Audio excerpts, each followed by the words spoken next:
Di akhir zaman sebelum rapture akan ada kegerakan besar di mana banyak terjadi mukjizat dan perkara-perkara besar. Tetapi akan ada juga nabi-nabi palsu yang bisa membuat mukjizat. Kita perlu mengetahui mereka sebelum tertipu. Dari buahnya lah kita dapat mengenal mereka. Hidup oleh roh adalah hidup dalam Tuhan, karena Tuhan adalah roh. Kita harus menghindari keinginan daging karena bertentangan dengan keinginan roh.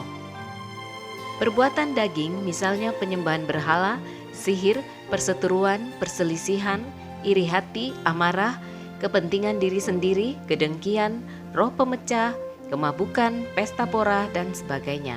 Sedangkan 9 buah roh itu antara lain kasih, sukacita, damai sejahtera, kesabaran, kemurahan, kebaikan, kesetiaan, kelemah lembutan, dan penguasaan diri. Tidak ada hukum yang menentang hal-hal itu. Mengasihi keluarga kita, sesama kita, memberkati yang miskin dengan tulus, menolong korban bencana alam, dan mengembalikan hak Tuhan dengan tulus. Sukacita membuat kita menghadapi sesuatu dengan ringan.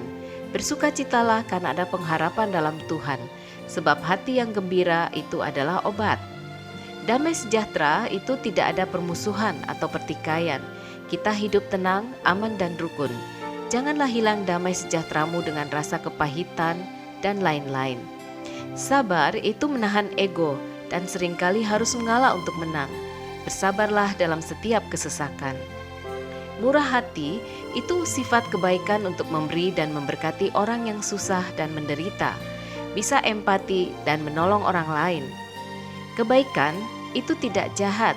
Kalahkanlah kejahatan dengan kebaikan. Ampuni orang yang bersalah. Tuhan pasti taruh bara api di atas kepalanya. Kesetiaan itu tidak meninggalkan Tuhan dan tetap melakukan apapun yang telah Tuhan percayakan dalam hidup kita. Kelemah lembutan membuat seseorang lebih tenang, tidak bersikap arogan, dan tidak berkata-kata yang kasar. Ia akan bertindak dengan sopan, lemah lembut, dan penuh kasih. Penguasaan diri perlu untuk memerangi keinginan daging, emosi, dan amarah. Seorang yang menguasai diri itu matang dan berintegritas. Dialah pemenang yang sejati.